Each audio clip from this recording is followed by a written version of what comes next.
Olá, pessoal! Bem-vindos de volta ao nosso canal, um espaço onde exploramos as profundezas da fé e os mistérios das Escrituras. Hoje, vamos mergulhar em uma das passagens mais fascinantes e debatidas de toda a Bíblia, os capítulos 7 e 8 do livro de Apocalipse. Se você já se perguntou sobre os 144.000 selados, a grande multidão no céu, ou as 7 trombetas do juízo, fique comigo, porque a jornada de hoje promete ser reveladora. Vamos começar no capítulo 7.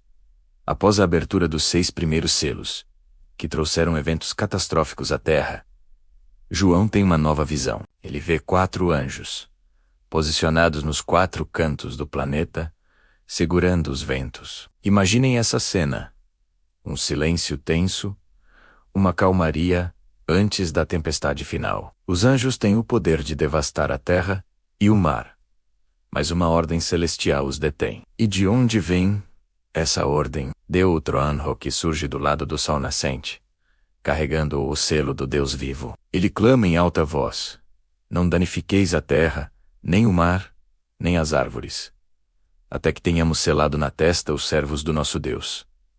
Esta é uma pausa divina, um ato de misericórdia e proteção no meio do caos. Antes que o juízo prossiga, Deus faz questão de marcar os seus. Este selo não é uma marca física visível, mas um símbolo de propriedade, proteção e identidade espiritual. Deus conhece os que são seus e os guarda. E então, João ouve o número dos selados: 144.000. Provenientes de todas as tribos dos filhos de Israel.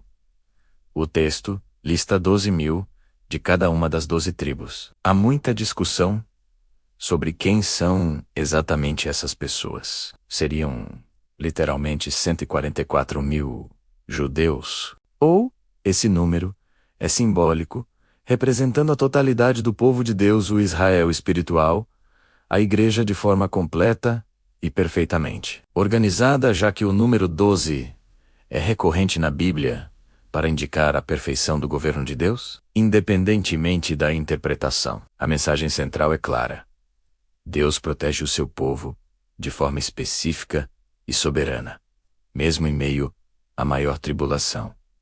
Mas a visão não para por aí. Logo depois de ver os 144.000, o cenário se expande de uma forma espetacular. João olha novamente e vê algo que o deixa maravilhado.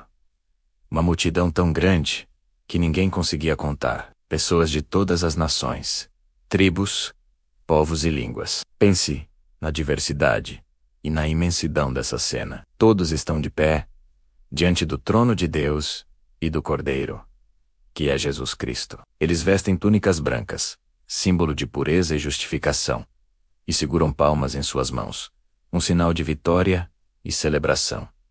E o que eles fazem? Eles clamam em uníssono, com uma voz poderosa que ecoa por todo o céu: a salvação pertence ao nosso Deus, que está sentado no trono, e ao Cordeiro. É uma explosão de louvor e reconhecimento. Eles entendem que sua presença ali, sua vitória, sua pureza, tudo se deve à obra salvadora de Deus e de Jesus.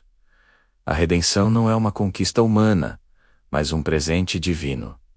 A adoração é contagiante. Todos os anjos, os anciãos e os 4 seres viventes que rodeiam o trono se prostram com o rosto em terra e adoram a Deus dizendo: Amém. Louvor e glória e sabedoria e ação de graças e honra e poder e força seja ao nosso Deus, para todo o sempre. Amém é uma sinfonia celestial, um reconhecimento unânime da majestade e da soberania de Deus. Enquanto João observa essa cena magnífica, um dos anciãos se aproxima dele com uma pergunta: Estes que estão vestidos de branco, quem são?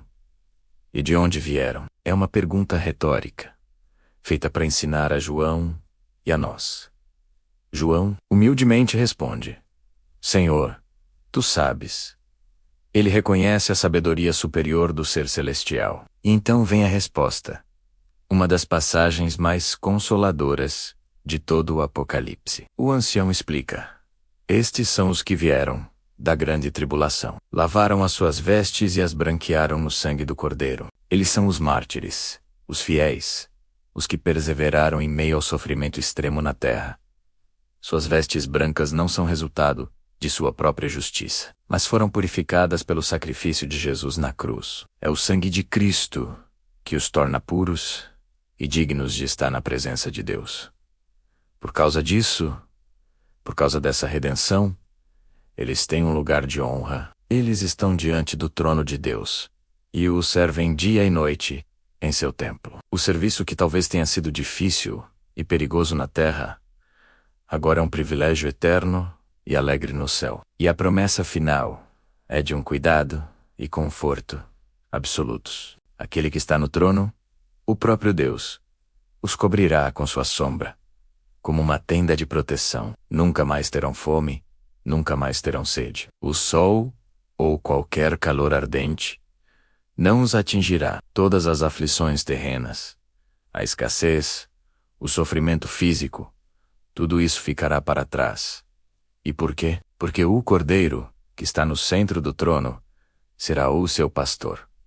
Que imagem linda! Jesus, o Cordeiro sacrificado, é também o pastor que cuida do seu rebanho. Ele os guiará às fontes de águas vivas, satisfazendo plenamente suas almas. E a promessa mais tocante de todas: e Deus limpará de seus olhos toda a lágrima, todo o choro, toda a dor, toda a tristeza será apagada para sempre. É a promessa da restauração completa. Após essa visão de consolo e esperança, a narrativa retorna ao juízo.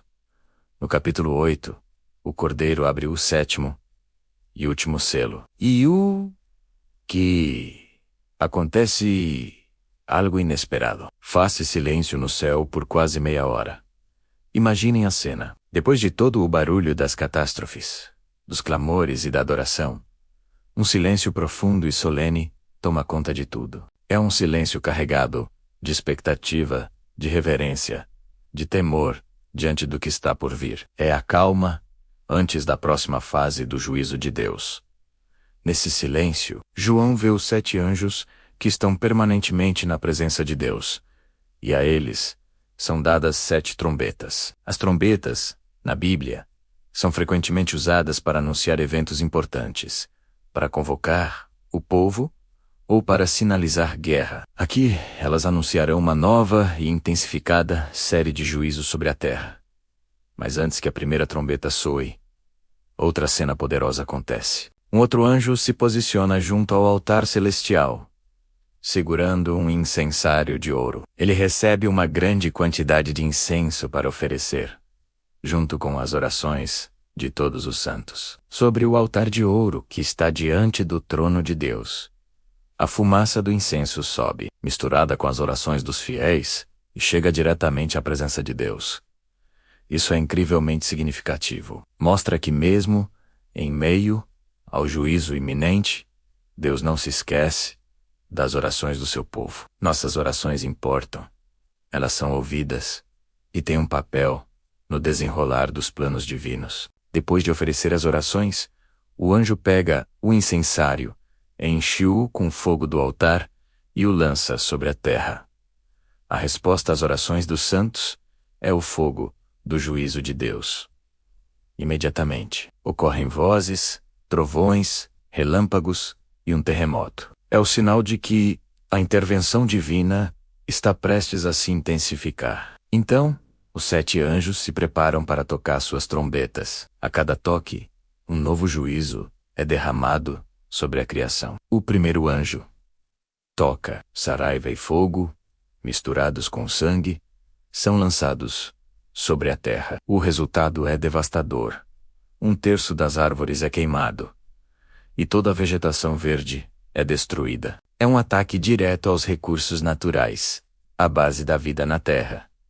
O segundo anjo toca a sua trombeta. Algo como um grande monte em chamas é lançado ao mar. A consequência é que 1/3 do mar se transforma em sangue. 1/3 de todas as criaturas marinhas morre, e 1/3 dos navios é destruído. O juízo afeta os oceanos, a vida marinha e o comércio global. O terceiro anjo toca. Uma grande estrela, ardendo como uma tocha, cai do céu. Seu nome é Absinto, que significa amargura. Ela atinge 1/3 dos rios e das fontes de água potável. As águas se tornam amargas, e muitos morrem ao bebê-las. O juízo contamina a água doce, essencial para a sobrevivência. O quarto anjo toca a trombeta. Desta vez, os corpos celestes são atingidos. 1/3 do sol, 1/3 da lua e 1/3 das estrelas são feridos, fazendo com que percam 1/3 de seu brilho.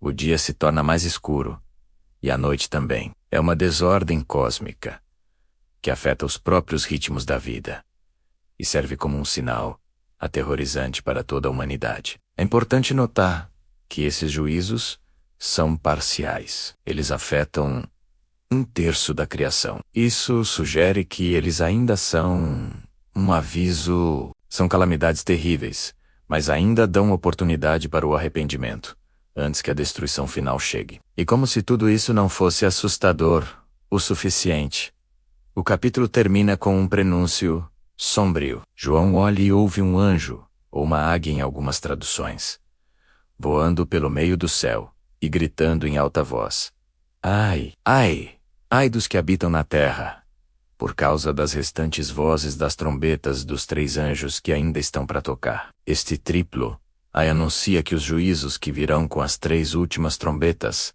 serão ainda mais severos e terríveis do que os 4 primeiros. Estes capítulos nos mostram os 2 lados da moeda do caráter de Deus: sua justiça severa contra o pecado e sua incrível misericórdia e proteção para com aqueles que o amam. Vimos a promessa de um lar eterno, livre de lágrimas e dor. E também vimos a realidade assustadora do juízo para um mundo que se recusa a se arrepender. É uma mensagem poderosa que nos chama à reflexão, à fé e à perseverança. O que você achou dessa jornada por Apocalipse 7 e 8? Qual parte mais te impactou? Deixe seu comentário aqui embaixo, vamos conversar sobre isso. E se você gostou deste estudo e quer continuar explorando as verdades da Bíblia com a gente, não se esqueça de deixar o seu like, se inscrever no canal e ativar o sininho para não perder nenhum vídeo. Muito obrigado pela sua companhia e que a paz de Deus esteja com você. Até a próxima.